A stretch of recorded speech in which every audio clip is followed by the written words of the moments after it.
Shalom, chers amis, je suis l'apôtre Mehdi. C'est encore un privilège pour moi de pouvoir venir auprès de vous au travers de ce message et je sais que par la grâce de Dieu, aujourd'hui, vous serez encore bénis.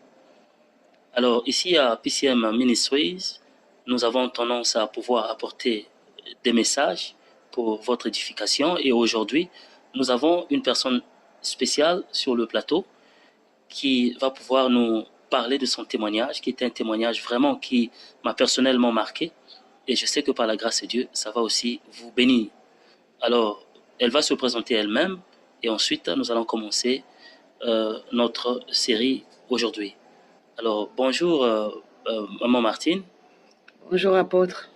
Alors, c'est une grâce pour moi de pouvoir vous accueillir ici au plateau.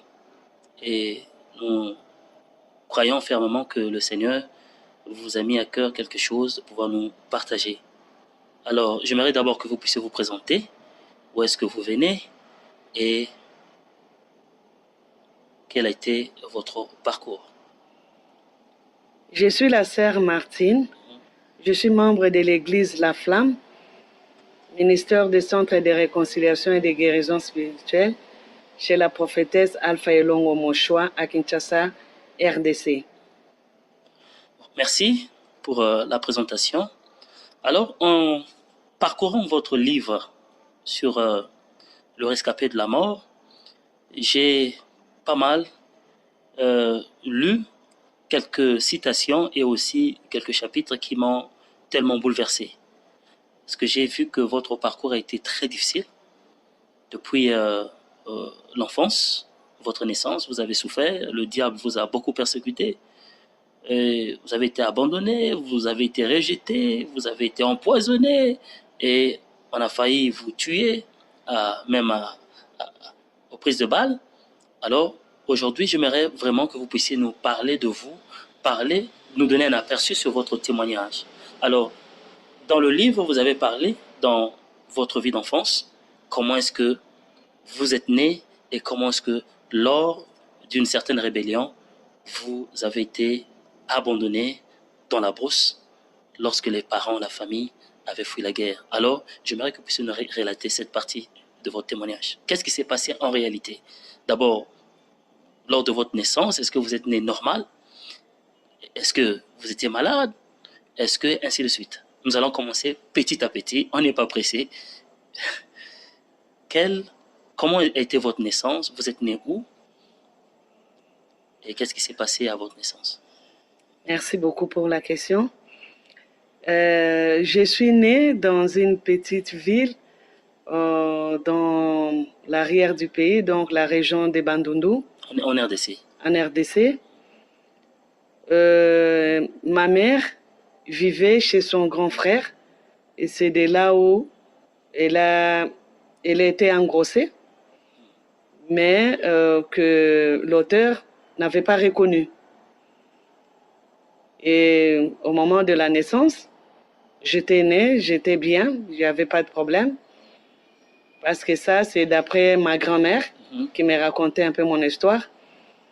Et juste après la naissance, mon oncle, qui fut mon père, qui m'a élevée, il a renvoyé sa sœur chez leur mère au village, toujours dans un village au Bandundu, à RDC, République démocratique du Congo,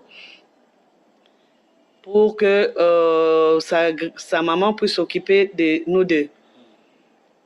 Et je pense que... Et en ce moment-là, vous étiez, quel mois? Vous avez combien de mois en ce temps-là? En ce temps-là, j'étais encore un bébé, je pense peut-être une semaine ou deux. Une semaine ou deux. Okay. Alors, arrivé au village, je pense que quelques temps après, peut-être une semaine ou deux encore, la rébellion a éclaté. La rébellion qu'on appelait ici la rébellion des Moulélé.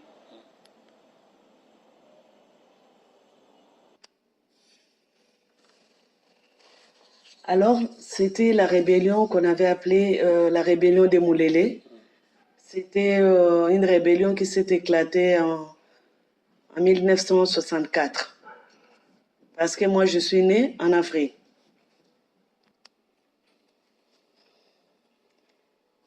Et donc, les gens du village devaient fuir. On était au village Ntandou, donc toujours dans la région de Bandundu, en RDC. Et on a fui avec les gens du village, ma mère et ma grand-mère, avec les autres gens du village. Mais arrivé dans un endroit, quelque part, je pleurais beaucoup. Alors, ils se sont dit, si on continue avec moi, les rebelles vont les attaquer, ils vont les tuer. C'est mieux qu'on puisse m'abandonner. Et tout le monde qui était avec ma mère et ma grand-mère, ils ont soutenu ça. Et donc, ils m'ont abandonné dans la brousse. Donc, en ce moment-là, vous étiez un bébé. Un bébé. Un bébé. Et pendant qu'ils étaient en pleine fuite, ils se sont décidés de prendre le bébé et de jeter dans la brousse. Dans la brousse. Voilà. Ce n'était pas pour revenir me chercher, mais c'était pour m'abandonner carrément. Donc, en fait, l'intention, c'était de se décharger d'un certain fardeau, parce qu'en ce moment-là, le bébé était pour eux comme un fardeau. Comme un fardeau, parce que je pleurais beaucoup. Et c'est ce qui a été fait. Et ils sont partis. Et ma grand-mère, parce que c'est elle qui m'a raconté cette histoire, ils sont arrivés un peu plus loin. Et il a senti la voix qui lui parlait, lui demandant de rentrer pour me récupérer. Elle a fait d'abord sourde oreille, il a regardé à gauche, à droite, personne, il n'a pas vu la personne qui lui parlait. Et ils ont continué, mais la voix s'est répétée 3 fois, et très fort, et elle s'est arrêtée. Et sans vous couper, vous arrêter, moi je pense que cette voix, ça doit être la voix de Dieu. Pourquoi? Parce que les gens qui ont abandonné un enfant, un bébé dans la brousse, et en pleine fuite, et soudain, en cours de route, la grand-mère écoute une voix, entend une voix, et la voix lui dit, retourne pour aller prendre l'enfant. Alors, quelle était sa réaction après avoir entendu cette voix? Elle a eu peur, et puis elle a demandé aux gens là, il dit, est-ce que vous pouvez vous arrêter un peu? On lui a dit quoi, tu es malade? Il dit non, je dois retourner prendre cet enfant-là. Il dit, mais c'est pas possible, parce que comment tu vas connaître encore l'endroit? Et des deux, nous, on ne peut pas te suivre. Nous continuons. On a demandé à ma mère ce qu'elle en pensait. Elle non plus, elle a dit non, elle ne va pas retourner. Et ma grand-mère a dit, je préfère mourir, mais je dois rentrer. Et c'est à ce moment-là qu'ils se sont séparés du groupe. Ma grand-mère est rentrée, ne connaissant pas exactement là où on m'avait abandonné. Et elle a commencé, d'après ce qu'elle m'a raconté, prier. Pour moi, elle parlait. Elle dit, toi qui m'as parlé. En fait, elle demandait une direction divine. Voilà. Pourquoi? Parce qu'en entendant d'abord cette voix audible, elle s'est rendue compte que ça devait être quelque chose de divin qui était en train de lui parler afin de pouvoir repartir se trouver l'enfant. Donc c'était Dieu en fait qui lui parlait. Qui lui parlait, mais elle ne savait pas que c'était Dieu. Elle ne savait pas que c'était Dieu en ce temps-là. Voilà, elle ne savait pas. Maintenant, en cours de route, c'est alors maintenant qu'elle s'est mise à prier. Voilà, demandant que montrez-moi alors là où je peux la retrouver, parce qu'on n'avait mis aucun signe. Dieu est merveilleux. Alors maintenant, elle est rentrée et grâce à Dieu et gloire à Dieu, il a pu me retrouver. Mais curieusement, elle m'a trouvé, je ne pleurais plus, mais j'étais enveloppée couvert de fourmis. Couvert de fourmis mania. De fourmis là. Fourmis mania. Donc c'est bien aimé dans le Seigneur. Quand vous êtes en train de suivre ce témoignage, j'aimerais un peu que vous sentiez combien c'est très, très, très, très, très dangereux de prendre un bébé et de jeter le bébé dans une forêt. Et en retour, une fois qu'on retrouve le bébé, et on voit le bébé couvert des fourmis mania. C'est très dangereux.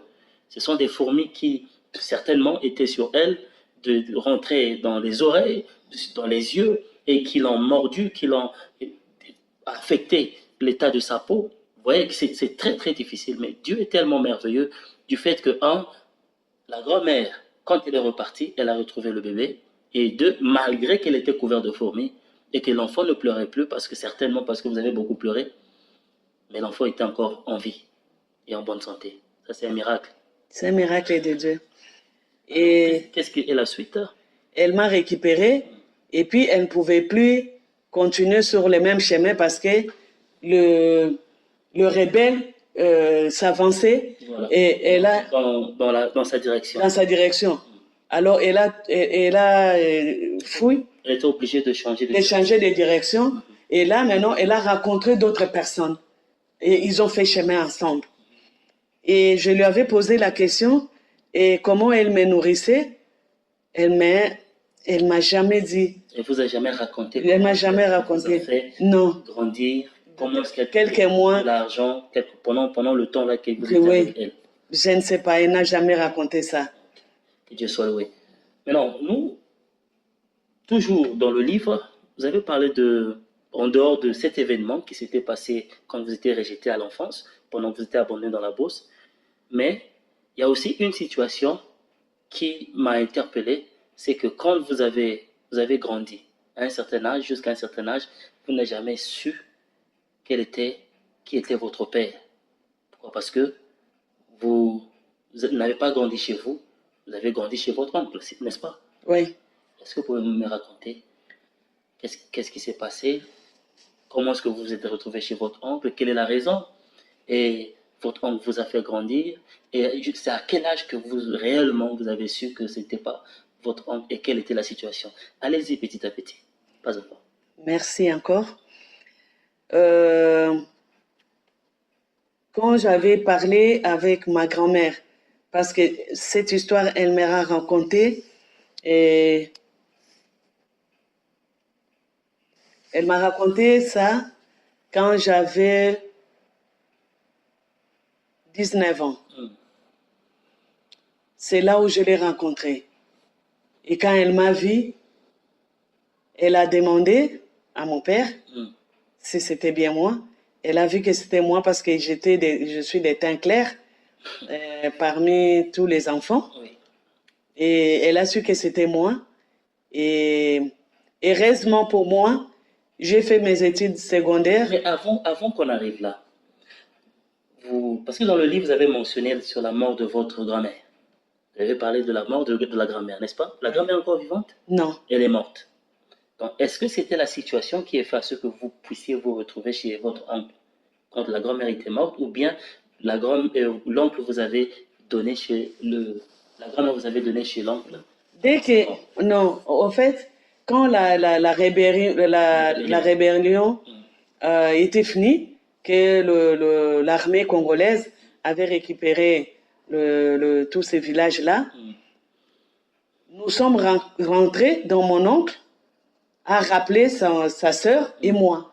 Nous sommes rentrés chez l'oncle. Okay. La grand-mère. Village. C'était dans la ville, au village? Dans une petite ville d'une société qu'on appelait Plantation Les Verts au Zaïre. Oui. Nous sommes rentrés là-bas, c'est là où mon oncle travaille. Et je suis restée là-bas jusqu'à quand j'ai eu 7 mois. Ma mère m'a encore abandonnée là-bas parce qu'il a trouvé son mari et donc il devait se marier. La maman, vous avez abandonné pendant la rébellion, pendant la fuite de la rébellion. Oui. Et après à 7 mois, quand elle était rentrée dans la même ville que vous étiez, oui. Elle vous a encore abandonné. Oui. Parce qu'elle avait trouvé un partenaire. Un partenaire, voilà. Wow. Il a trouvé son partenaire, mais son grand frère n'était pas d'accord avec son partenaire. Donc ça, c'est pour la deuxième fois que votre maman vous abandonne. Oui. Bien-aimés dans le Seigneur, tel que vous êtes en train de suivre ce témoignage, j'aimerais simplement vous encourager, vous qui se sentez rejetés, vous êtes peut-être dans une situation où vous posez la question, est-ce que Dieu est avec vous ou Dieu vous a-t-il rejeté? Mais j'aimerais vous dire ceci, que dans tout ce que vous êtes en train de traverser, que quand vous mettez votre foi au Seigneur, vous avez votre assurance en lui, sachez-le que le Seigneur va toujours vous soutenir, le Seigneur va toujours vous garder, et il va toujours créer des moyens, des circonstances au travers duquel vous allez passer et vous allez surmonter votre situation. Dieu n'abandonne jamais son peuple, et surtout ceux qui ont la foi en lui. Vous allez voir que notre sœur ici, sur le plateau, à la naissance, elle fut abandonnée. Certainement, sa mère voulait qu'elle meure, mais Dieu a fait grâce au travers de sa grand-mère. Dieu a parlé par voix audible. La grand-mère est repartie dans dans la brousse, a retrouvé l'enfant enveloppé par des fourmis, mais malgré cela, Dieu avait protégé. Et là, on parle des fourmis. On se pose des questions si l'enfant fut mordu par des serpents ou a été visité par certains animaux féroces. Vous voyez, mais tout ça, c'est la grâce de Dieu, c'est la protection de Dieu. Après 7 mois, après la rébellion, elle se retrouve au village avec sa maman. Et cette fois-ci, sa maman encore l'abandonne parce qu'elle avait trouvé un autre copain. Combien est-ce que c'est difficile? Mais le Seigneur vous a gardé, n'est-ce pas? Oui, parce qu'en ce moment-là, son grand frère n'était pas d'accord avec son choix. Et son grand frère a dit, OK, je vais utiliser sa fille. Je vais voir s'il va accepter d'abandonner sa fille et d'aller rejoindre son partenaire. Curieusement, ma mère a fait le choix. Parce que son frère lui a dit, écoute, cet enfant, on ne connaît pas qui est son père. Alors, c'est mieux que tu laisses l'enfant et que toi, tu pars chez ton mari. Comme ça, ton mari ne va pas te dire, voilà, cette fille-là, on ne connaît même pas son père et tout. Et sache qu'il va être ma ceinture. Partout où je serai avec elle. Donc, c'est alors que vous vous êtes retrouvé chez votre oncle. Oui. Donc, c'était pour voir si ma mère allait changer d'avis.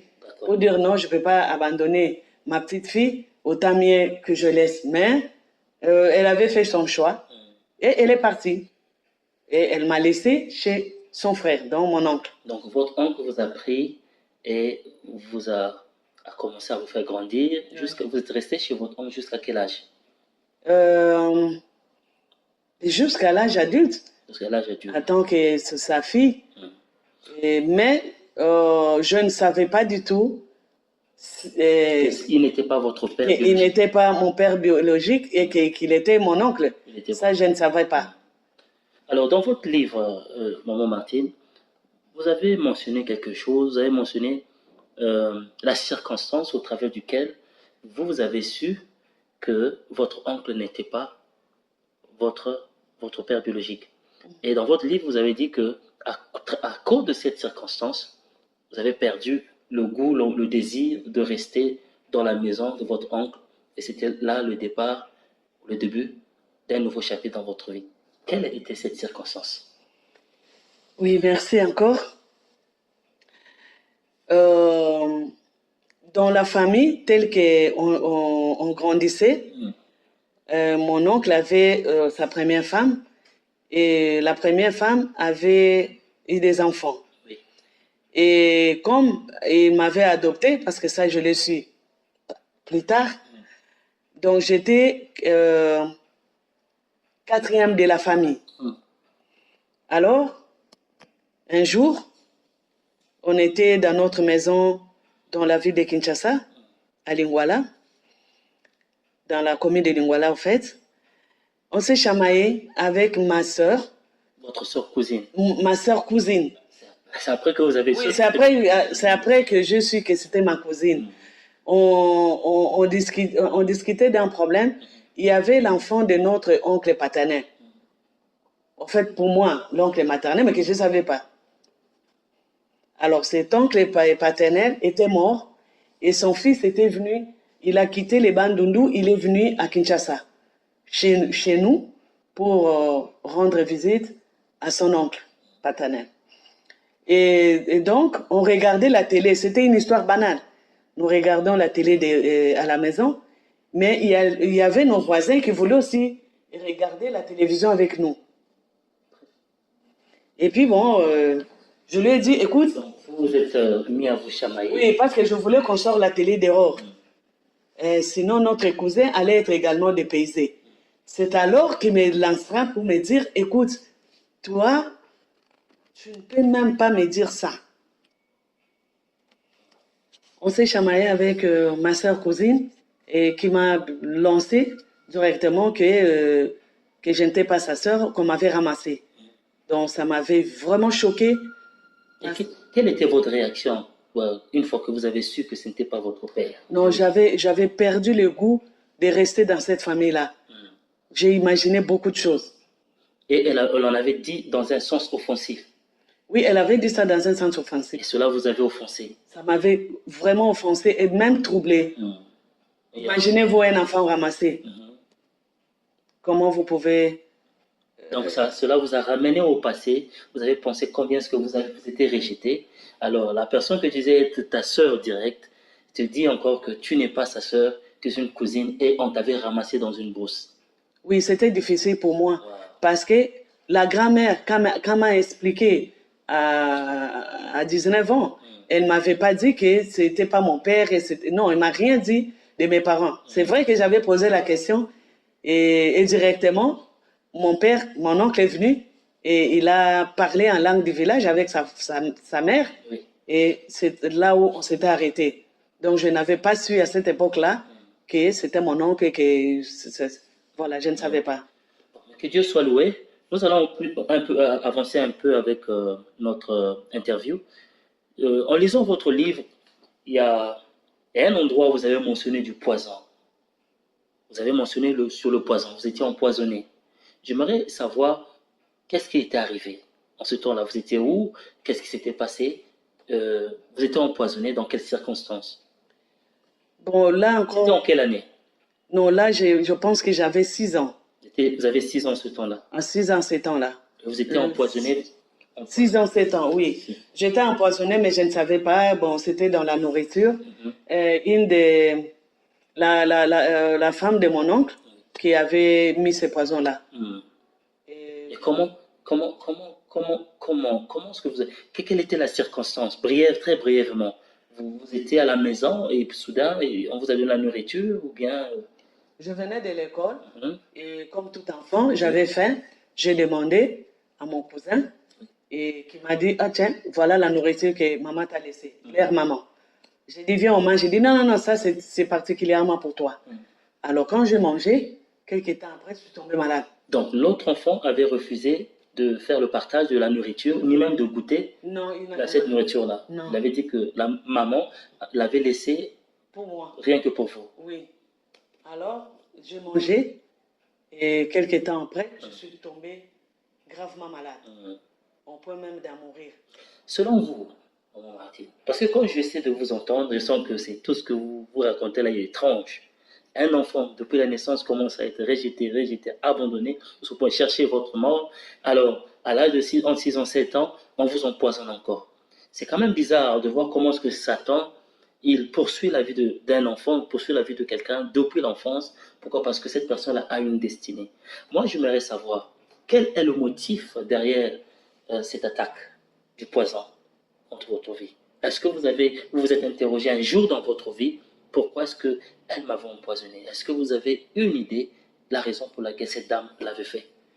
Mais plus tard, parce que ce que je raconte là, à 7 ans ou 8 ans, disons, cet âge-là, on ne sait pas les pourquoi. Voilà. Donc ça, je ne savais pas. Et c'est plus tard, des années passées. L'âge adulte? L'âge adulte. D'abord, je sais que c'était du poison parce que quand j'avais 12 ans, je suis tombée de nouveau malade. Ok. Donc vous étiez en train de faire des rechutes. Des rechutes. Voilà. Alors, maintenant, à l'hôpital, ça n'allait pas.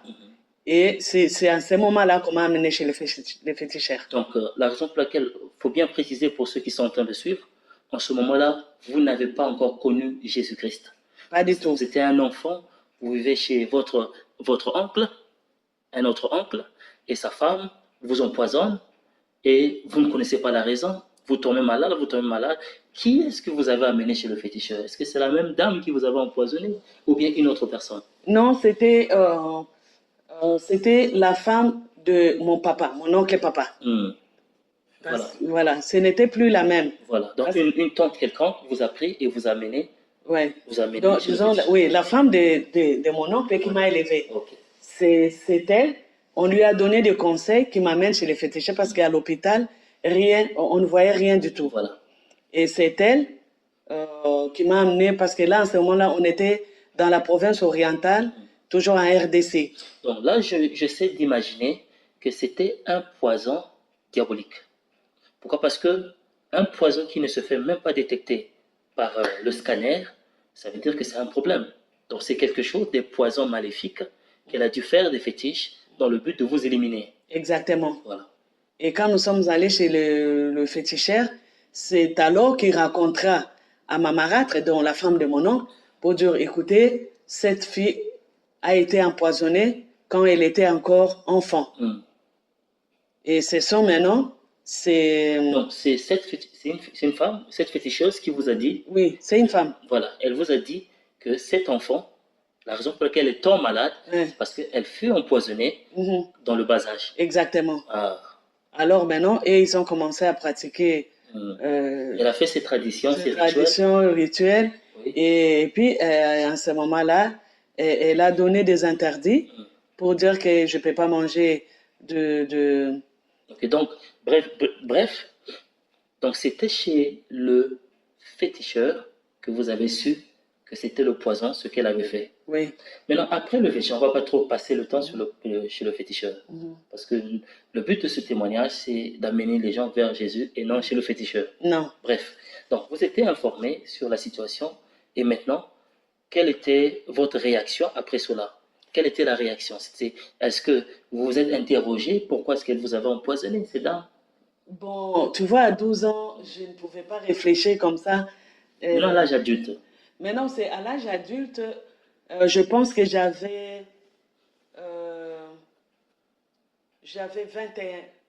21 ans.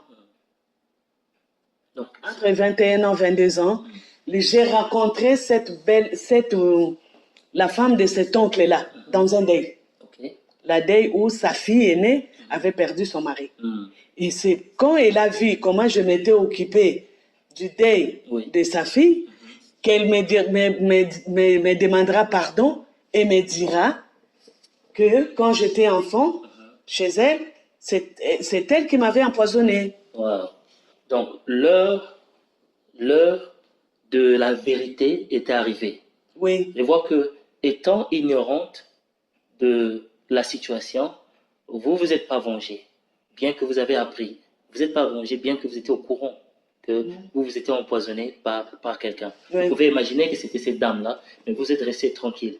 Alors, à l'âge de vers 21 ans, 22 ans, vous vous retrouvez dans une situation où il fallait que vous puissiez aider, assister le deuil de cette dame-là. C'est ça, non? Oui, sa fille avait perdu son mari. Et maintenant, après les avoir fait du bien, ça doit maintenant, étant touché, qu'elle avait avoué qu'elle avait cherché à vous tuer. Oui, c'est ça. Avec les poisons. Bien aimé dans le Seigneur, vous qui suivez ce témoignage, j'aimerais vous parler directement aujourd'hui que, vous savez, Jésus est tellement fort, Jésus est tellement grand, Jésus est Dieu. Vous allez voir que le poison injecté dans le corps de quelqu'un, Dieu, par sa puissance, préserve la vie de quelqu'un jusqu'à un certain âge. Et la personne reste en vie malgré que le poison ait été introduit. Mais Dieu a préservé sa vie et Dieu a fait de telle sorte que la personne soit toujours vivante. Une façon de dire que, bien aimé, même si vous êtes empoisonné aujourd'hui, même si vous avez une maladie quelconque, peu importe ce que vous êtes en train de vivre, vous devez toujours garder de l'espoir. Ayez de l'espoir en Dieu. Parce qu'il a dit dans sa parole que même quand vous pouvez boire quelques breuvages mortels, la Bible déclare que cela ne vous fera point de mal. De voir que comment est-ce que Dieu a gardé notre sœur, Dieu l'a préservée et Dieu l'a donné la vie. Et aujourd'hui, j'ai eu l'occasion de pouvoir faire cette interview afin de vous... C'est un témoignage vivant afin d'encourager votre foi. Alors, nous allons essayer un peu de partir un peu plus vite. Alors, maintenant, vous avez grandi et c'était le moment maintenant de pouvoir connaître le Seigneur Jésus-Christ. Qu'est-ce qui est fait à ce que vous puissiez connaître Jésus-Christ? Quelle est la circonstance? La circonstance, j'étais tombée malade. Et cette maladie m'a conduit à la mort. Wow. Vous étiez tombé malade? Oui. Et la maladie vous a conduit à la mort? Oui. Parle-nous un peu de cette circonstance. Et c'est toujours à Kinshasa, dans un hôpital, Saint-Joseph. Saint-Joseph, à Kinshasa. À Kinshasa, qu'on m'avait amené. Et ça, c'était en quelle année? Ça, c'était en 1989. 1989. Oui. Vous êtes tombé malade. Vous étiez à l'hôpital Saint-Joseph. Oui. Alors, qu'est-ce qui s'est passé? Et à Saint-Joseph, ben, on a déclaré que j'étais morte. Donc, vous étiez déclarée morte. Oui. Est-ce que c'était vérifié? Oui, c'était vérifié parce que l'hôpital avait délivré les certificats de décès. Donc, et les médecins ils ont fait leur travail, Oui. ils ont fait les examens et ils ont vérifié avec des appareils, avec tout ce qui est nécessaire, que vous n'étiez plus en train de respirer. Vous ne pouvez plus respirer, il n'y avait plus un signe de vie en vous, Oui. n'est-ce pas? Oui. Après, ils vous ont déclaré morte Oui. sur le champ Oui. et ils ont octroyé le certificat de décès Oui. à la famille. À la famille. Waouh! Et donc,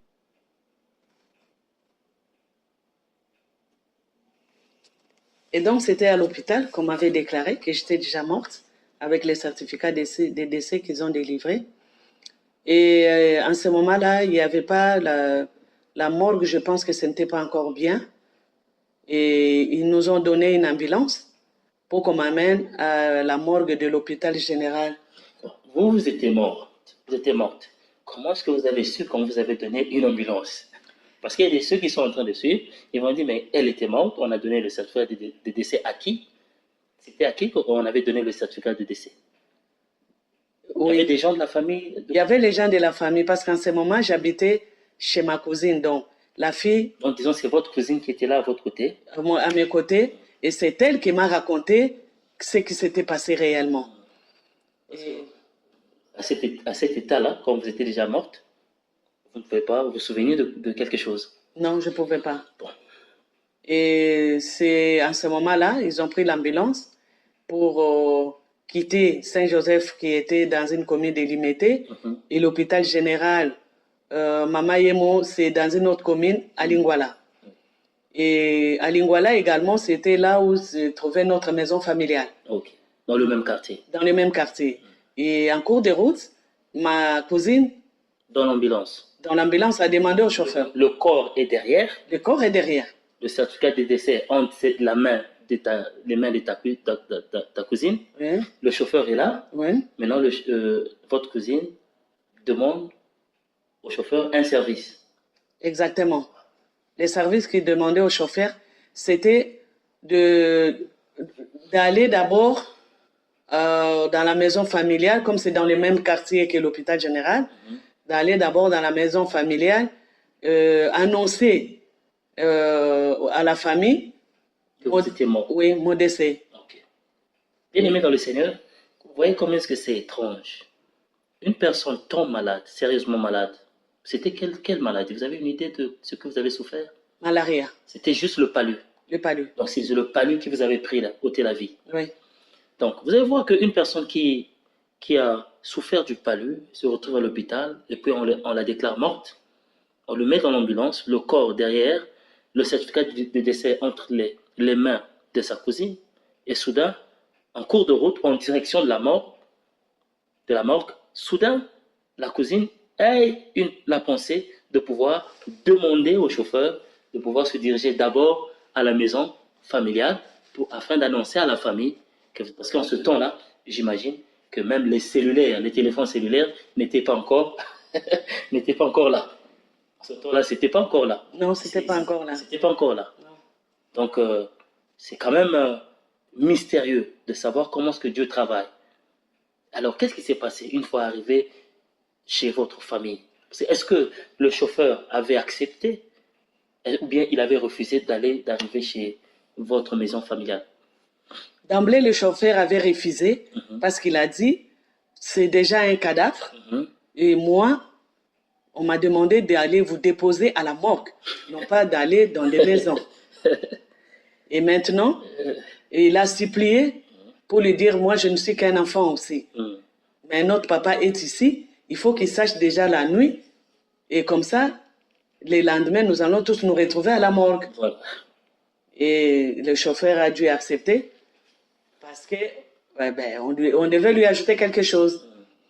Et arrivé à la maison familiale, ils ont toqué et quelqu'un est sorti pour avoir des nouvelles. Qu'est-ce qu'il y a? On a juste ouvert l'ambulance pour lui dire voilà ce qui se passe. Et la famille était là. Votre oncle était là. Mon oncle, oui, était là. Okay. Alors, c'est sa femme qui était sortie. Ben non, comme il a vu. Et tout ça, vous ne saviez pas ce qui se passait? Non, je ne savais pas ce qui se passait. Et donc, parce que tout ce que je vous dis là, c'est ma cousine qui m'a raconté l'histoire.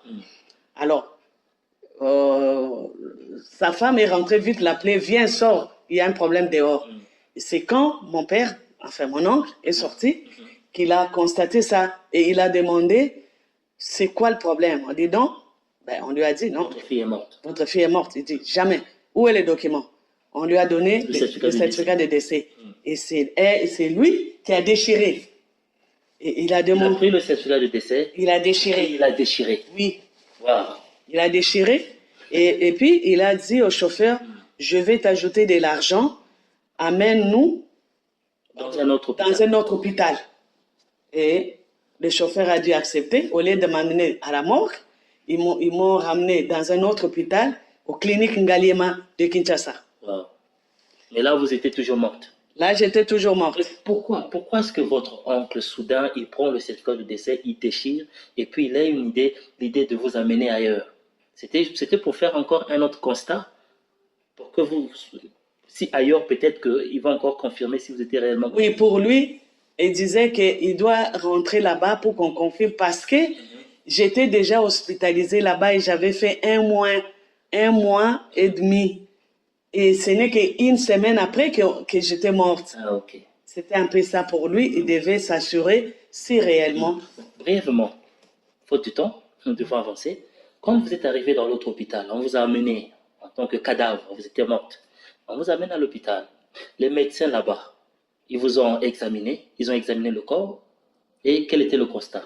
Est-ce que vous avez vu que il y avait un signe de vie ou vous étiez toujours morte? Non, il n'y avait pas un signe de vie parce qu'eux aussi, ils ont dit, oh, mais pourquoi est-ce que vous amenez quelqu'un qui est déjà mort? Où est-ce que vous étiez?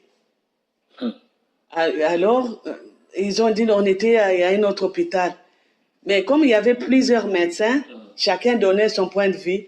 Et un autre a dit, écoutez, on peut les réanimer, on va voir. On va essayer. Parce que sa famille est vraiment traumatisée. Et c'est en essayant. Et puis on m'a laissé. C'est là où je vais dire que Dieu a un plan merveilleux pour nous. Un des médecins maintenant, il a prié cette nuit-là. Donc après avoir essayé, plusieurs médecins, ils ont essayé. Ils ont trouvé qu'il n'y avait toujours rien qui s'est passé. Il n'y avait rien qui s'est passé. Alors, le médecin, il a pris le temps de prier Dieu pour dire, regarde cette jeune femme, peut-être qu'il ne te connaît pas. Il a dit, Seigneur, regarde cette jeune femme, peut-être qu'elle ne t'a jamais connue. Voilà. Mais après, il a dit quoi? Et après, il a dit, parce que nous sommes limités, on ne sait quoi faire. Mais si vous pouvez intervenir pour cette jeune dame, elle pourra vous connaître. Et c'était fini. C'était fini. C'était ça, sa prière. Après cette prière... Parce que dans votre livre, vous avez dit que le soir, c'était la nuit. Parce qu'on m'avait amené la nuit. C'est la nuit que les médecins aussi avaient prié. Et maintenant, c'est le matin qu'il est venu voir là où on m'avait abandonné, blessé, pour dire, bon, on va voir après qu'est-ce qui va arriver. Et il a remarqué que j'ai commencé à respirer un tout petit peu. Donc il y avait maintenant des signes de vie. Des signes de vie. Qui commençaient à se manifester. Qui se manifestaient. Gloire à Jésus. Alors il dit, ah tiens, la fille commence un peu à manifester ces signes. De vie. Alors les autres médecins ont dit, ah c'est ton problème, parce que nous, on ne sait pas. Et c'est à ce moment-là que lui, il a pris la résolution qu'on m'interne à la réanimation. Dans la salle de réanimation. Oui, brancher des machines et tout. Donc sous une assistance vitale en fait. Vitale, voilà. Et ça, j'ai fait ça. Et vous êtes resté dans cette salle-là pendant combien de temps? 3 semaines. 3 semaines. Mais vous étiez toujours inconsciente. Inconsciente. Vous avez mentionné, c'est comme si vous étiez dans un état de coma. Exactement. Vous ne vous rendez même pas compte de ce qui se passait autour de vous. Pas du tout. Donc c'est après 3 semaines que j'ai ouvert les yeux. Vous avez ouvert les yeux. Oui. Et maintenant, ça vous a pris combien de temps pour que votre conscience devienne stable? Parce que vous avez mentionné dans le livre qu'il y a eu un moment où il fallait faire maintenant une réhabilitation. Et vous avez suivi la réhabilitation pendant combien de mois? Bon, parce que là où... C'était dans un autre hôpital. C'était dans un autre hôpital parce qu'après ça, j'ai fait pratiquement 1 mois, mais la mère moi ne me revenait pas, donc je ne pouvais pas... Donc après avoir ouvert les yeux, la conscience n'était pas encore là. Non. Vous n'avez aucune conscience de savoir de ma vie, de mon passé et de mon présent, où est-ce que j'étais et qu'est-ce que je faisais là-bas, ça, j'ignorais. Après 1 mois. Oui, c'est après 1 mois maintenant, je pouvais... C'est après, je crois, après Non, après 3 semaines, j'ai pu identifier que j'étais à l'hôpital. Ok. J'ai pu connaître que ça, c'est un médecin. Mais ma famille, c'était difficile. Difficile de les reconnaître. Non, c'était difficile. Et c'est quand maintenant je devais sortir de l'hôpital, les docteurs qui avaient prié pour moi, ce médecin-là, il est venu me chercher. Ok. C'est lui qui m'a parlé de Dieu. Ok.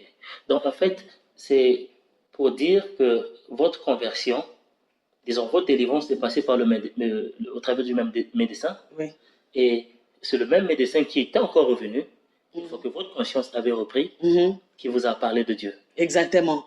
Il m'a expliqué, il dit, bon, c'est un secret médical, je ne vais pas tout vous dire, mais si tu es en vie, c'est parce qu'il y a un Dieu. Dieu qui vous a ramené à la vie. Un Dieu qui existe. Qui existe. Est-ce que vous le connaissez? J'ai dit, bon, non. Personnellement, non, même si j'ai étudié à l'école, non. Alors il me dit, va chercher là où on prie Jésus-Christ en vérité. Wow. Bien-aimés dans le Seigneur, chers amis, vous qui suivez ce témoignage, combien est-ce que vous voyez que le Seigneur est grand? Le nom de Jésus est puissant. Le nom de Jésus est au-dessus de tout ce qui existe, le visible et les invisibles. C'est le nom de la résurrection. Une personne qui est déclarée morte à cause de la malaria, on l'amène à la morgue. Et en cours de route,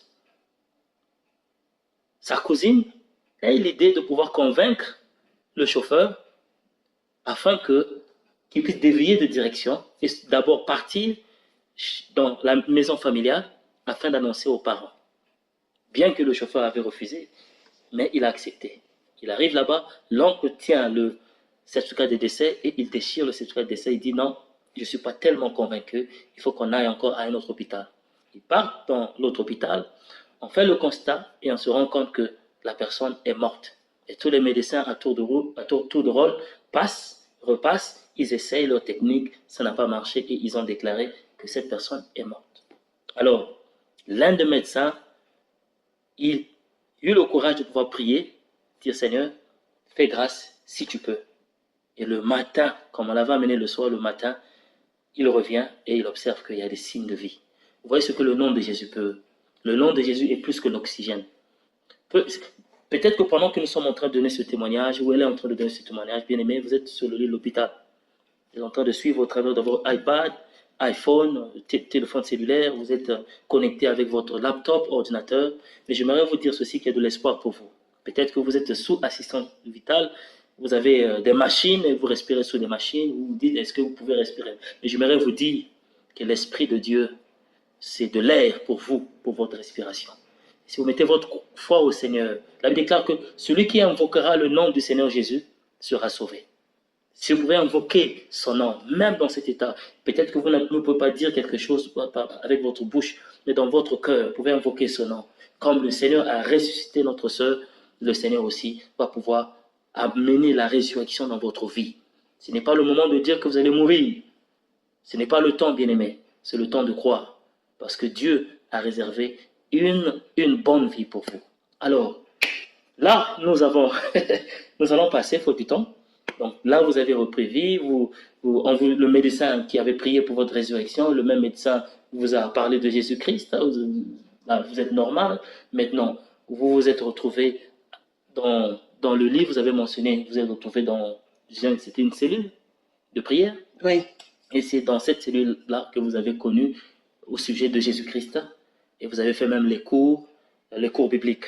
Oui. Alors, nous n'allons pas trop passer, parce que là maintenant, vous êtes en bonne santé et vous êtes chrétienne.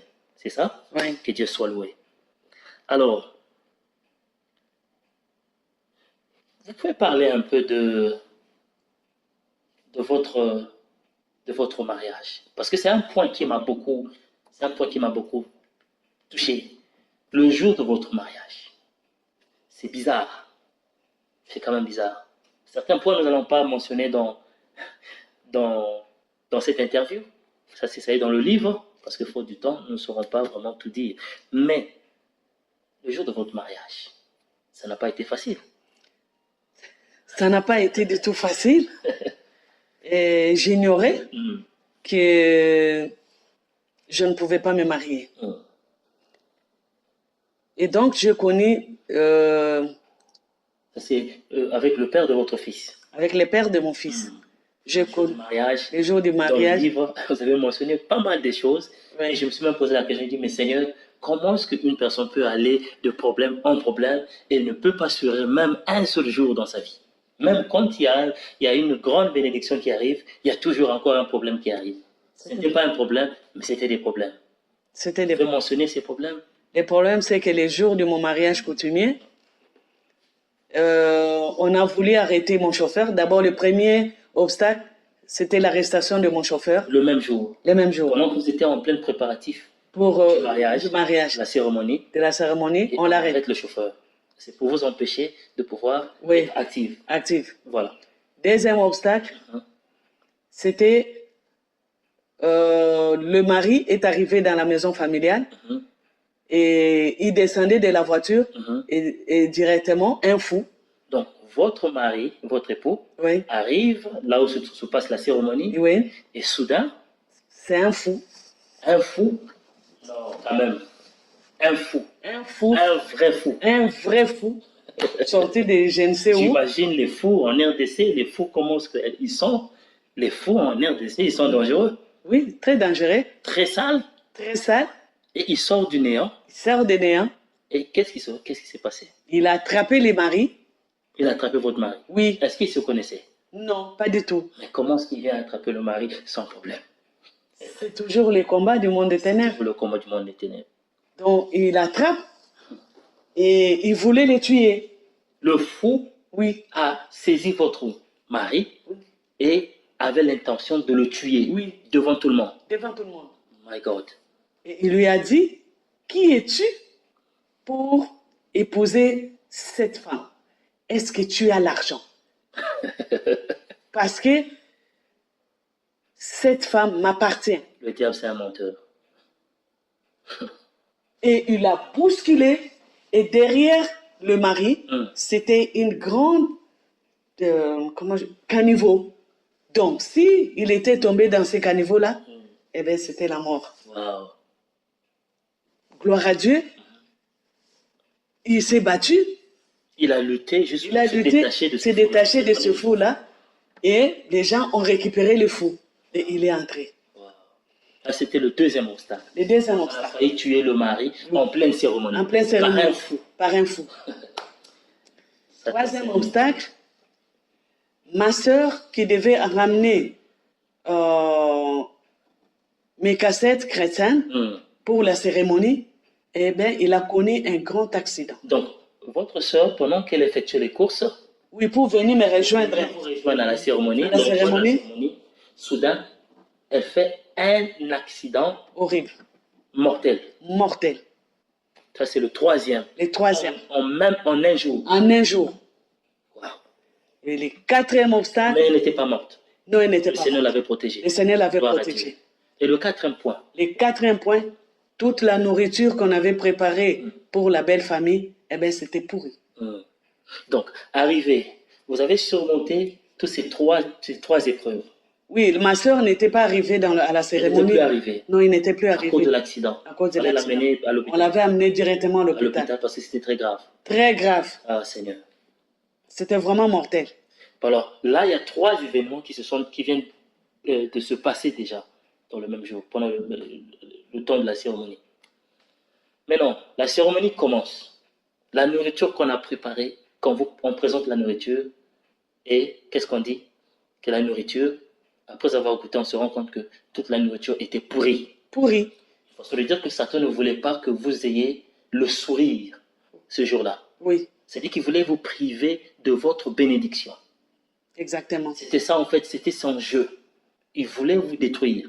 Il a vu que depuis l'enfance, il a essayé, il n'a pas pu. Il a essayé, il a réessayé, il n'a pas pu. Par le poison, il n'a pas pu. Par l'abandon dans la brousse, il n'a pas pu. Maintenant, là, il s'est dit, elle ne va pas se marier. Pourquoi est-ce qu'elle va se marier? Oui. Alors, il essaie de pouvoir activer les choses afin que les choses marchent contre vous. Alors, vous avez surmonté tout ça. Votre mari, Dieu l'a protégé.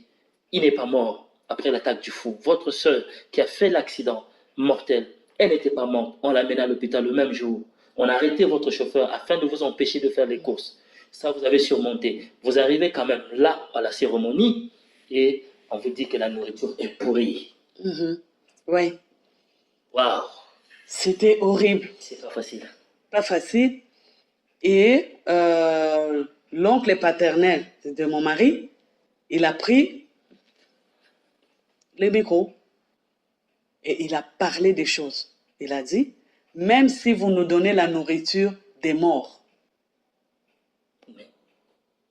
mais nous aimons la femme. La famille. Donc en fait, malgré tous ces encombrements, malgré toutes ces choses-là qui sont arrivées contre vous, même l'état de la nourriture, au moins la cérémonie s'est déroulée. Oui, la belle famille, bon, c'est parce que... Vous êtes mariés. Oui, il a pris les micros. Ce qui était... Vous êtes mariés. Oui. Que Dieu soit loué. Bien-aimé, c'est encore une partie du témoignage qui, vraiment en lisant le livre sur le rescapé de la mort, qui m'a beaucoup marqué. C'est d'abord voir un peu comment est-ce que sa vie était comme un jeu entre les mains de l'ennemi. Chaque fois qu'elle essayait de faire quelque chose, il y avait toujours un problème. Mais cette fois-ci, après sa résurrection, après que le Seigneur l'avait ressuscité de la mort, Dieu maintenant fait grâce dans la prière et tout, elle trouve un mari. Et après, le jour du mariage, le diable orchestre des problèmes, des situations. Et malgré cela, puisqu'elle était en Jésus-Christ et qu'elle avait la foi en Dieu, le même Dieu qui l'avait protégée depuis l'enfance, ce Dieu-là, ce jour-là, s'est levé. Il a préservé sa sœur de cet accident. Sa sœur n'était pas morte. A préservé le mari de cette attaque du fou. Et aussi, malgré tous ces encombrements, elle a pu se marier et le mariage s'est réalisé. Bien-aimés, j'aimerais vous dire ceci, que quand vous avez la foi, vous devez être déterminé. Elle était déterminée de pouvoir aller jusqu'au bout. Pourquoi? Parce qu'elle ne voulait pas que le diable puisse ravir sa bénédiction. Peut-être que vous êtes là, autour de vous, vous sentez que le diable vous a mis dans un jeu de trône. Vous êtes en train de souffrir, vous êtes en train de lutter. Tout ce que vous faites ne marche pas. Vous touchez à gauche, vous touchez à droite. Vous voulez vous marier, mais il y a des attaques. Vous voulez vous marier, vous voulez avoir ceci, même le travail. On vous dit qu'on ne vous donne pas le travail. Votre corps est malade et vous tournez en rond. Bien aimé, vous devez savoir qu'il y a un temps pour chaque chose. Le livre d'Ecclésiaste chapitre 3 dit ceci, qu'il y a un temps pour pleurer et un temps pour se réjouir. Il y a un temps pour lutter, mais il y a un temps pour pouvoir obtenir dans le repos. Bien aimé, si le Seigneur l'avait aidé, c'est parce qu'elle avait la foi et elle avait la détermination. Bien aimé, je vous encourage d'avoir la détermination et la foi en Dieu et de pouvoir toujours persévérer. David déclare, cherchez, vous trouverez, frappez, il vous sera ouvert. Demandez, il vous sera donné. Matthieu 7,7. Bien aimé, c'est ça votre verset. Et je demande que là où vous êtes, si vous avez abandonné de croire, restaurez-vous, bien aimé. Encouragez-vous dans le Seigneur. Ayez la foi. Continuez à appliquer la parole de Dieu et à vivre, à accomplir les œuvres de la foi. Et le Seigneur qui l'a délivré, le Seigneur qui l'a honoré, le même Dieu va pouvoir aussi vous honorer. Alors, nous allons passer directement, Martine, faute du temps, parce que nous devons maintenant terminer, conclure ce témoignage. Je sais qu'on ne peut pas conclure ce témoignage dans cet espace de temps, mais je suis confiant que ceux qui voudront savoir un peu plus sur votre témoignage, ils pourront directement attraper l'exemplaire de votre livre qui est vendu sur Amazon, vendu sur eBay et aussi sur mes sites internet, medi.org, un peu partout sur internet. Cela vous sera présenté, le rescapé de la mort, et je sais que cela va pouvoir bénir nos auditeurs. Alors, nous allons passer par ce que j'appelle réellement le rescapé de la mort. Je sais que vous avez escapé la mort à plusieurs reprises. Mais cette expérience que vous allez maintenant nous relater, pour moi, est la plus dangereuse. Pourquoi? Parce que ça, c'est quelque chose que jamais cela est arrivé à quelqu'un et que quelqu'un puisse pouvoir s'en sortir. Il y a un événement qui est arrivé dans votre vie en 2005. Et dans le livre, vous avez dit beaucoup de choses et en lisant, j'ai même eu la chair de poule. Pourquoi? Parce que je me dis, mais Seigneur, comment est-ce qu'elle a pu s'en sortir avec sa famille, avec son enfant, son mari? Maintenant là, je vais vous laisser le temps de parler, d'expliquer le rescapé de la mort en 2005.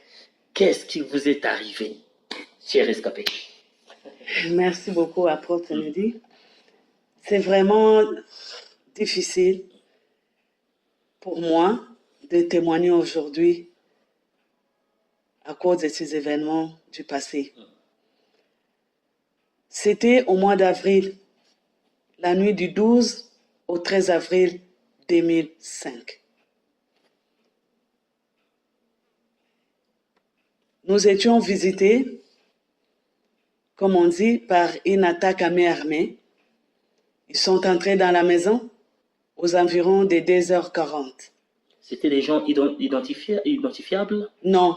Non identifiés? Non identifiés. Ils avaient porté des cagoules, donc on ne les connaissait pas. Ils sont entrés dans la maison, on dormait. C'était au moins combien? Ce qui a été entré à la maison, que je puis compter, 4. Au moins 4. 4, bien armés. Ils étaient armés jusqu'aux dents. Armés jusqu'aux dents. Les mitrailleurs, les grenades. Tout. Ils avaient. Mon Dieu. Et quand ils sont entrés, ils ont commencé par la chambre de l'enfant. Vous leur connaissez? Non. Vous avez un problème avec quelqu'un dans la vie? En tout cas, non. Aucun souvenir? Aucun souvenir. Vous n'avez jamais eu un problème avec quelqu'un? Je n'avais jamais eu un problème avec quelqu'un. Soudain, les gens viennent chez vous pour nous tuer. Et vous ne savez pas s'ils étaient envoyés par quelqu'un, on leur avait payé, ou bien c'était juste comme ça en fait. Je ne sais pas si quelqu'un les avait payés. Mais ce qui est vrai, c'est que vous ne le connaissez pas. Je ne le connaissais pas. Et vous n'avez aucun rapport avec eux. Aucun rapport avec eux. Mon Dieu. Ils sont entrés et ils ont commencé par l'enfant. L'enfant était à votre côté? Il était dans une autre chambre, dans sa chambre. Dans sa chambre. Dans sa chambre. Ils avaient commencé à tirer. Ou bien quand ils sont rentrés? Non, quand ils sont rentrés, parce que j'avais une bonne. Elle aussi m'a raconté un peu. Donc c'est la domestique? La domestique. Ils sont entrés parce qu'ils ont ouvert des chambres. Et cette nuit-là, on n'était qu'à 4. Donc mon mari, mon fils, moi-même et la domestique. D'autres chambres, il n'y avait personne. Ils ont commencé à ouvrir des chambres. Ils sont tombés sur la chambre de la domestique. Et quand ils l'ont vu, d'après elle, ils ont parlé. C'est comme s'ils avaient déjà fait un peu le tour de chambre. Ils ont vu aussi la chambre de l'enfant qui dormait. Ils ont inspecté. Quand ils sont arrivés, ils ont pris le temps d'inspecter. Toute la maison. Toute la maison. Et je pense qu'ils ont compris que la chambre qui était tout droit dans le couloir, c'est la chambre des parents. Oh. Parce que là, ils n'ont pas touché. Ils sont allés, ils ont vu l'enfant, ils ont vu la bonne, et ils savaient que cette chambre, c'est pour les parents. Ils sont entrés chez la bonne pour dire, écoute, toi, sors, il va toquer le parent pour dire, leur enfant est très très malade. La bonne, la domestique voyait que ce sont des gens cagoulés, il ne connaît pas. Il dit, il avait eu peur, il n'arrivait pas à parler. Alors, un de comment on peut les appeler? Des brigands. Un des brigands, oui. Il dit non, on va passer le temps avec celle-ci. Allez, fous-la sous les lits. On l'a mis sous les lits et on l'a enfermé. Et on lui a dit, si tu oses crier, on va te tuer. On va te tuer.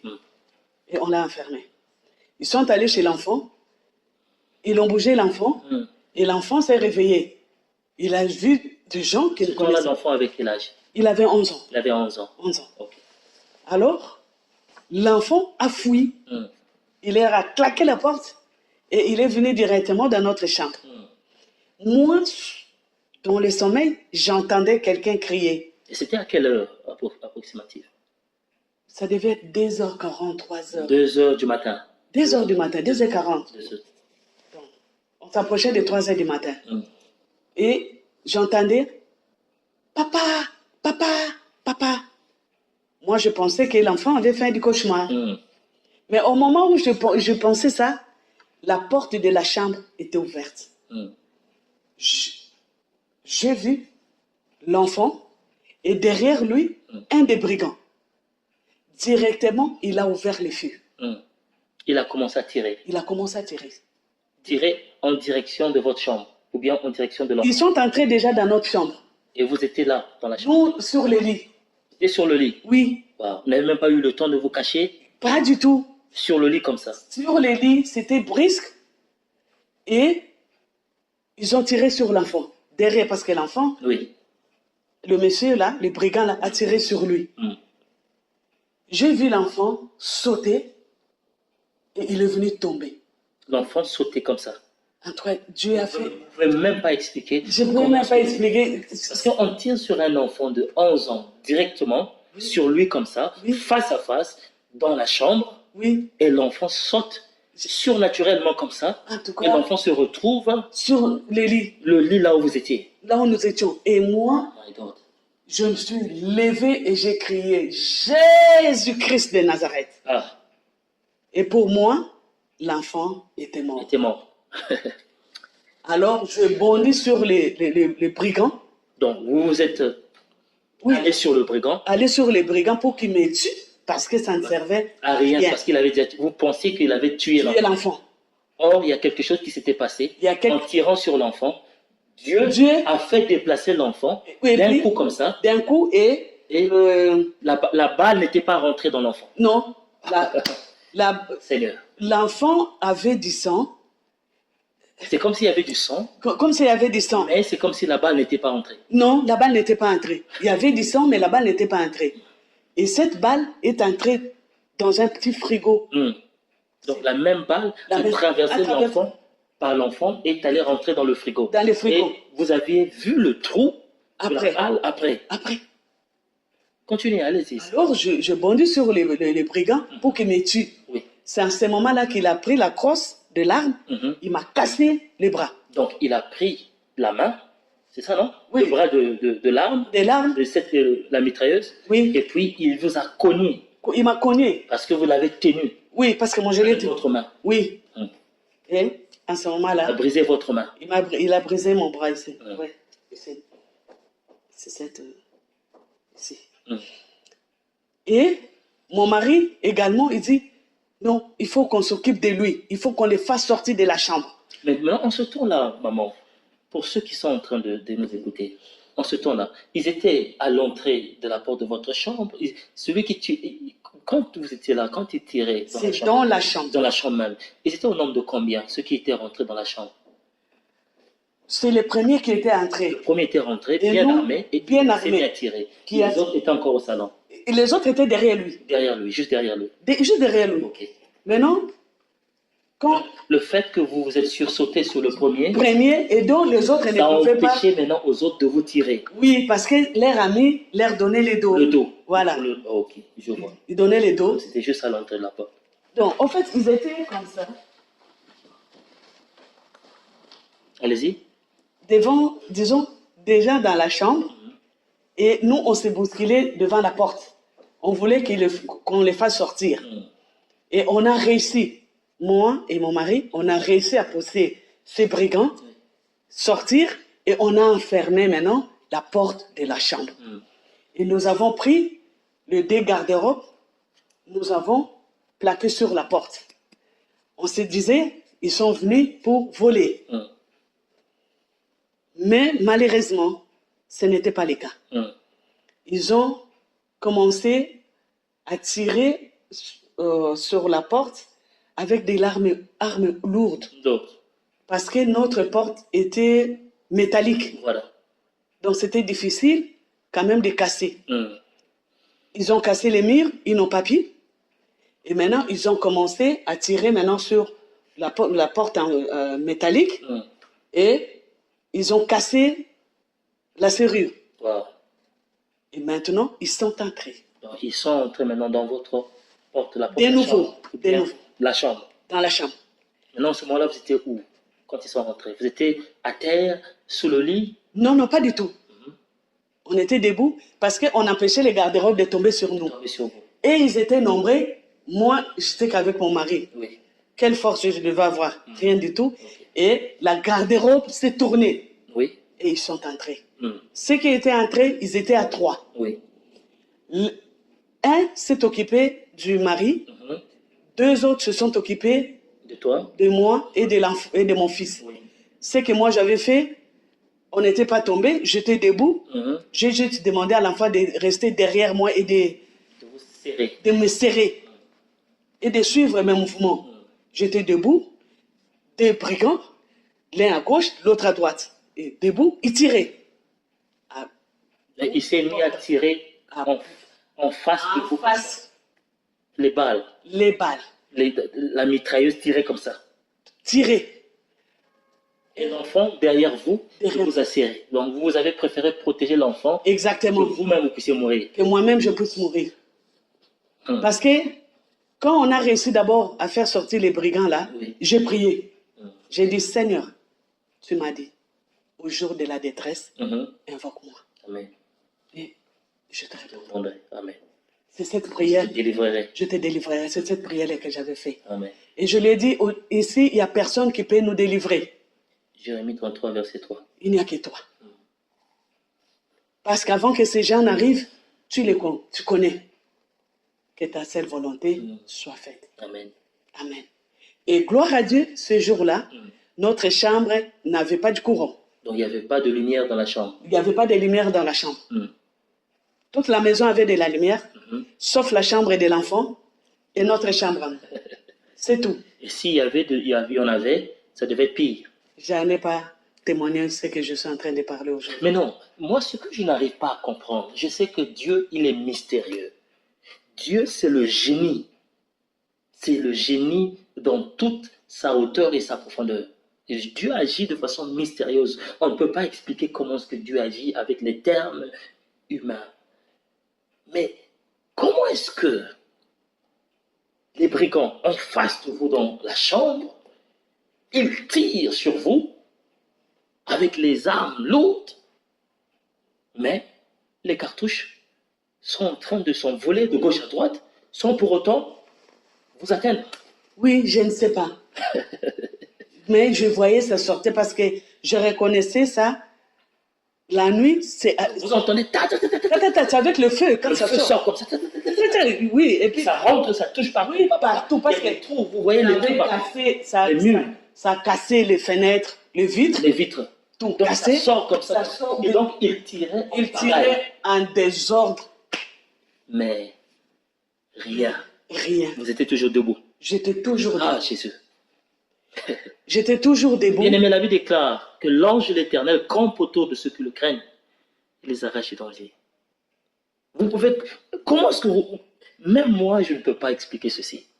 En face d'une arme à feu, et on tire en désordre, mais les cartouches ne vous atteignent pas. Vous êtes toujours debout, vous respirez, l'enfant n'est pas atteint.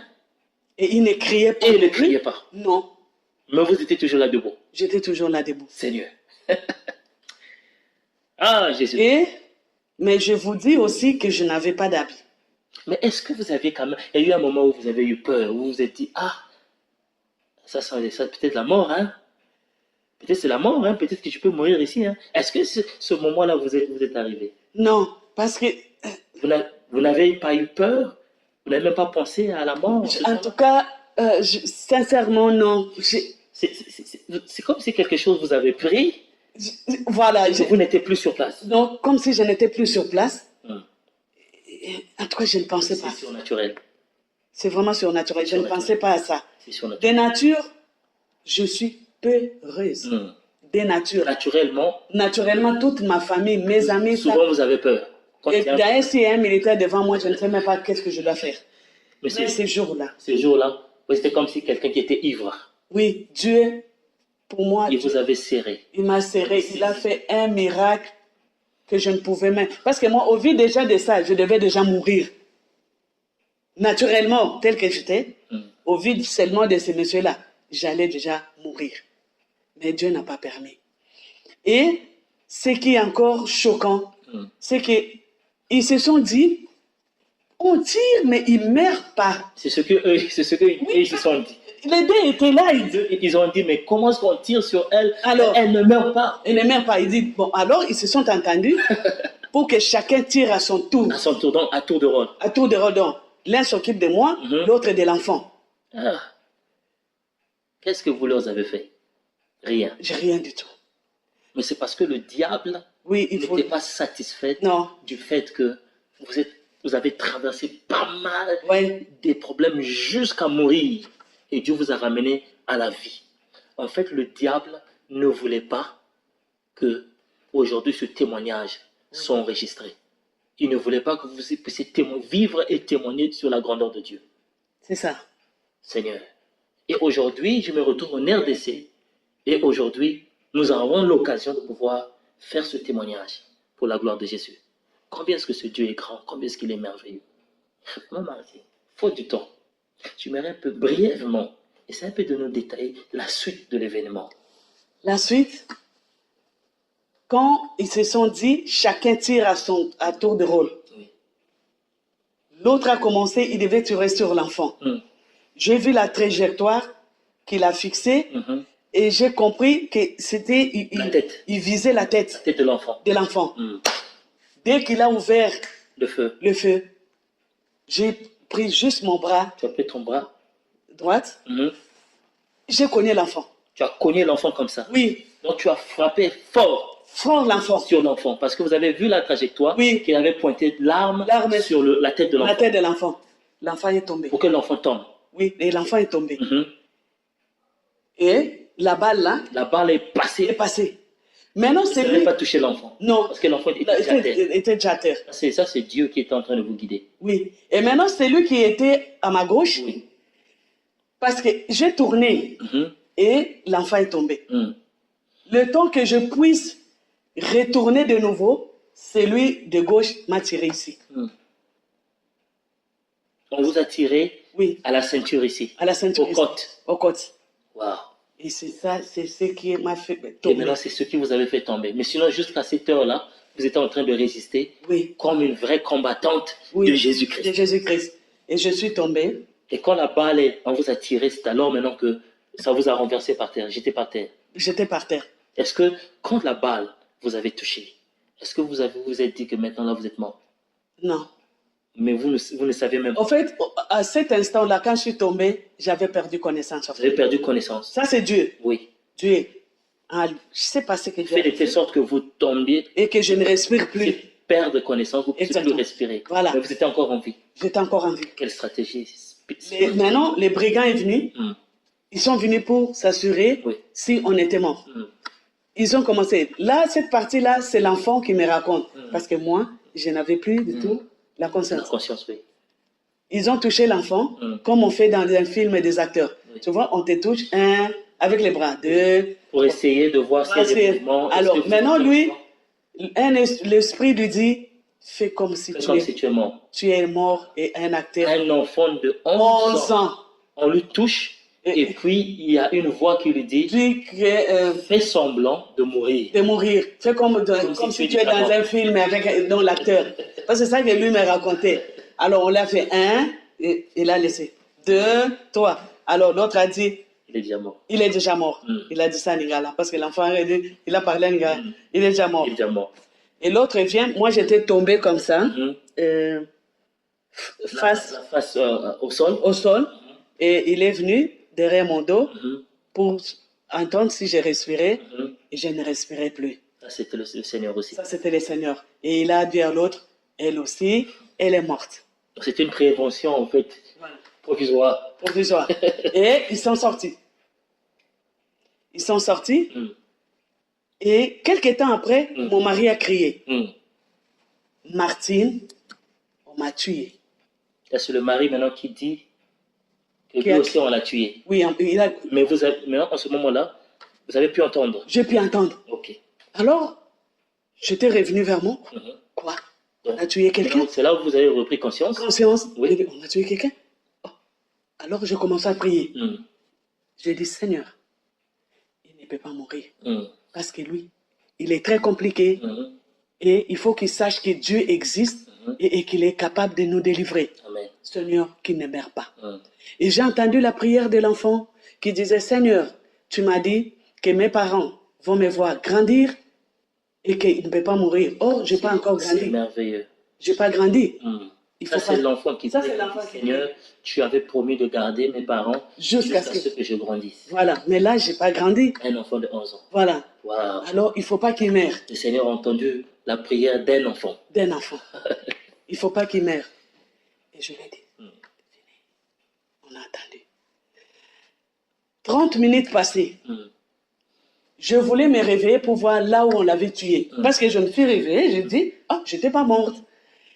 Et c'est la première fois que j'ai entendu la voix audible. Et cette voix audible me dit, toi, couche-toi, il ne mourra pas. Amen. C'est là où je suis, que Dieu avait pris contrôle de la situation. De la situation. Gloire à Jésus. Et qu'il ne mourra pas. Et je n'avais pas peur. Gloire à Jésus. Gloire à Jésus. Et mais, ce qui est encore étonnant, les merveilles de Dieu, c'est que après avoir fait tout ça, il y a les autres qui sont entrés et qui posaient des questions. L'enfant, mort. La femme, oui, lui, on l'a criblé beaucoup de balles. Et les maris, oui aussi. Un dit, la femme n'est pas morte. Vous avez entendu? J'ai entendu. Alors, ça, c'était maintenant le diable qui insistait. Voilà. Parce qu'il n'était pas encore satisfait. Satisfait. Du fait qu'il ne vous avait pas exterminé. Exterminé. Alors, l'enfant qui me dit, maman, tu vas mourir. Et j'ai pris conscience que c'est vrai, c'était mon jour. Et j'ai fait ma prière. Donc, ça, c'est quand ils cherchaient à partir. Maintenant, ils sont revenus. Pour demander je pense que c'est qui était dehors. Pour faire le constat. Pour faire des constats. Parmi eux qui dit, la femme là n'est pas morte. N'est pas morte. Il faut encore repartir. Il faut repartir. Il faut l'exterminer. Voilà. Et un des brigands est revenu. Moi, j'avais fait ma prière. J'étais prête pour mourir. J'ai fait ma dernière prière. J'ai recommandé ma vie entre les seigneurs. Je demandais pardon pour ce que j'avais fait. Et j'ai dit à l'enfant, toi, tu es déjà mort. Comme tu n'écris pas, tu ne fais rien. Fais en sorte qu'il sache que tu es déjà mort. Mais sache que Dieu va t'envoyer un corbeau qui va prendre soin de toi. Même si je meurs aujourd'hui. Même si je meurs aujourd'hui. Dieu va toujours envoyer quelqu'un. Qui prendra soin. Alors l'enfant m'a dit, mais ces corbeaux-là, c'est qui? Je lui ai dit, Maman Alpha. Entre guillemets, Maman Alpha, c'est la protectrice. On parlera de ça. On parlera d'elle pour les 2 minutes qui... Et le bandit est entré. Quand il est entré, il m'a vu là où j'étais couché et il m'a cogné au pied. Alors, je m'étais dit, il faut que je me réveille. Sinon, l'enfant va se réveiller de nouveau. Je me suis réveillée et le bandit m'a posé la question. Donc, tu n'étais pas morte? Je lui ai dit, oui, je vais te tuer.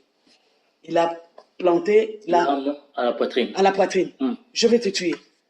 Je dis, Et il m'a demandé de l'argent à ce moment-là. Je lui ai dit, je ne travaille plus, je ne vois pas de dollars. Tu n'as pas l'argent. Je n'ai pas l'argent. Il dit, je vais te tuer. J'ai dit oui. Mais au même instant. Tu n'avais pas de choix. Je n'avais pas le choix. Au même instant, j'ai vu par terre beaucoup d'argent. Vous pouvez sentir que c'est surnaturel. Ils sont poussés parce qu'ils ont déjà fait le constat, ils étaient sur le point de partir. Mais un qui revient encore, qui dit, voilà, apparemment, elle n'est pas morte, il faut l'en finir. C'est le diable. C'est le diable. Mais pour moi, je me disais, qu'est-ce que Dieu veut m'enseigner? C'est quoi le problème?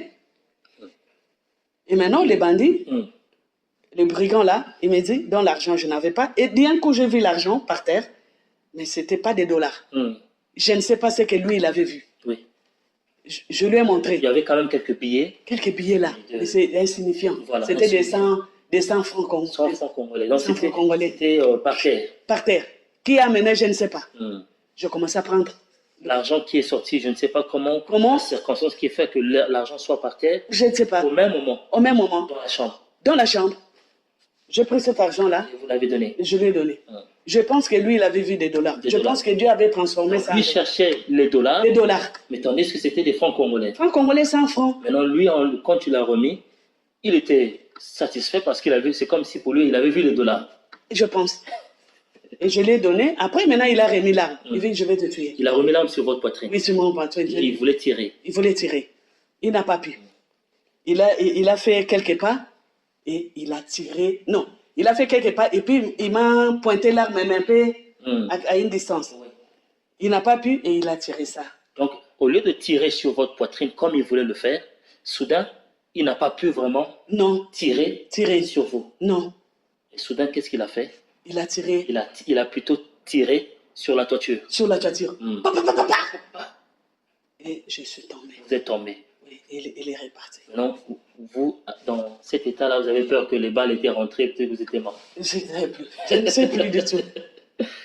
Ah, mon Dieu. Et voilà.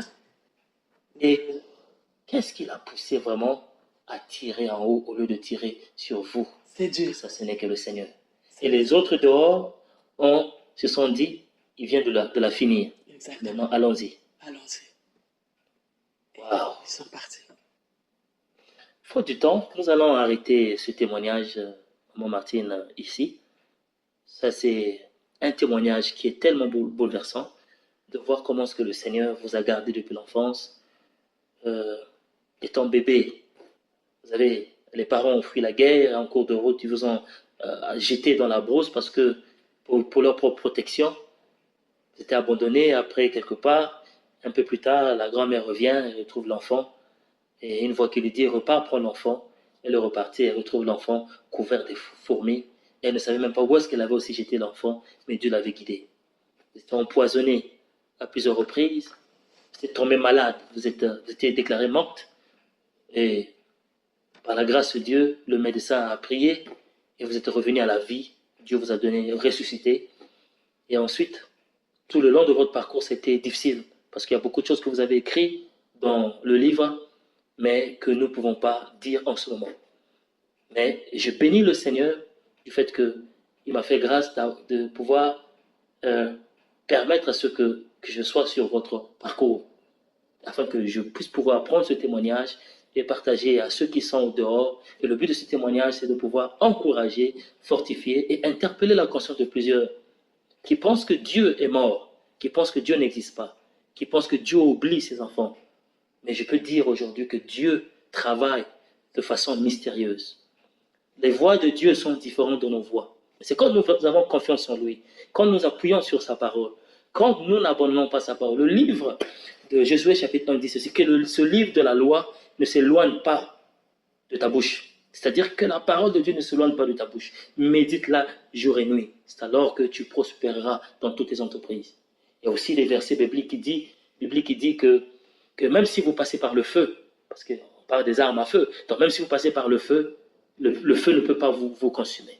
Et ensuite, l'ange de l'Éternel campe autour de ceux qui le craignent, il les arrache du danger. Et c'est vraiment une bénédiction pour moi de pouvoir faire votre connaissance et aussi que vous passez sur cet espace d'interview de Peace and Ministries.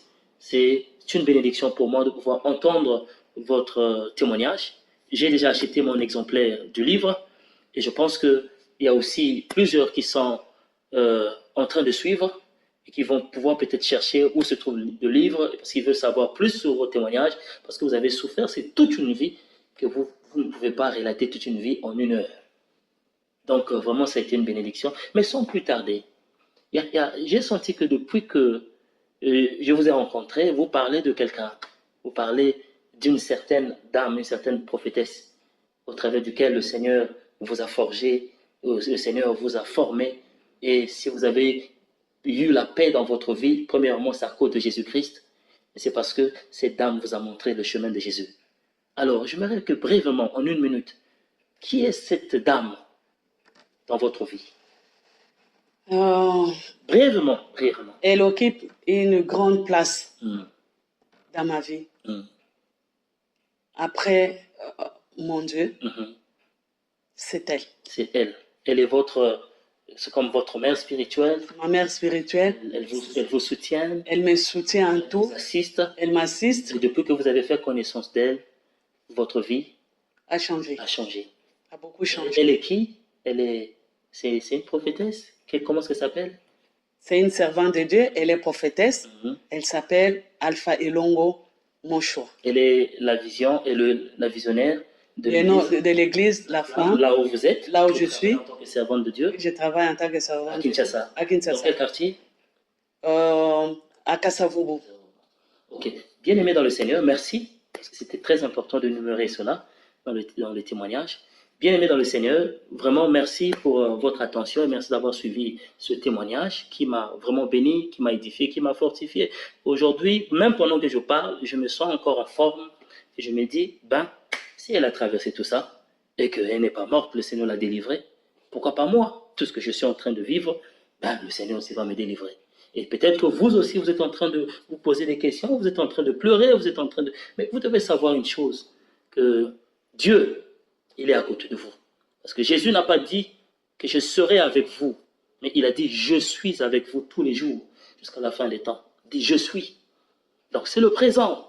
Ce n'est pas une promesse, mais c'est une réalité.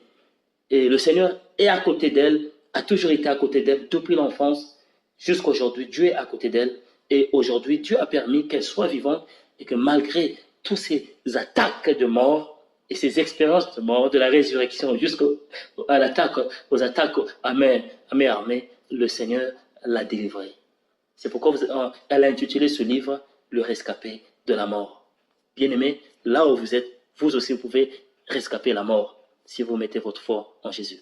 Moi, Martine, est-ce que vous avez un mot à dire à nos auditeurs? Un encouragement, un mot de la fin. En tout cas, ce que je peux dire à ceux qui vont me suivre, c'est que ne vous lassez pas. Priez, ayez la foi, l'espérance, parce que même quoi qu'il arrive, Dieu est avec vous. Pour que nous puissions témoigner. Parce que ce que moi j'ai vécu, c'est les merveilles de Dieu. Il m'a délivré de la mort. Vous ne pouvez pas croire qu'on vous tire à bout portant. C'est merveilleux. C'est quelque chose d'extra et je pensais ne jamais vivre ça. Mais avec Dieu, j'ai vécu ça. Vous êtes un témoignage vivant. Et je suis témoignage vivant. S'il y a des gens qui disent que Dieu n'existe pas, alors moi, qui vous regarde, qui me regarde, qu'ils sachent que Dieu Alléluia. est vivant. Alléluia. Et il est le secours Alléluia. qui ne manque jamais Alléluia. dans la détresse. Alléluia. Vraiment, maman, merci. C'est bien aimé, vous qui avez été bénis par ce témoignage et que vous voulez soutenir cette œuvre, soutenir le témoignage. Il y a le livre qui est vendu sur Amazon, le livre qui est vendu sur eBay et aussi sur d'autres sites internet. Vous pouvez aussi trouver ce livre sur notre site. Vous pouvez juste voir medi.org. Nous avons beaucoup de sites sur les blogs et tout. Vous avez tous les liens qui sont là auxquels vous pouvez accéder là où se trouve le livre, où on vend le livre. Et vous pouvez acheter pour soutenir ce travail, soutenir ce témoignage et aussi afin que cela soit un soulagement pour assister notre sœur qui a pensé pouvoir valoriser ses souffrances afin que cela soit un témoignage pour la bénédiction de plusieurs. Alors, vraiment, je vous aime dans l'amour du Seigneur comme d'habitude et je vous remercie de nous avoir prêté attention aujourd'hui et je sais que ce n'est pas la fin. Nous sommes ensemble par la grâce de Dieu et nous allons encore y revenir dans une autre série et je sais que Dieu va pouvoir vous bénir. Bon, nous vous saluons au nom du Seigneur et nous vous disons au revoir. Que Dieu vous bénisse. Amen. Amen.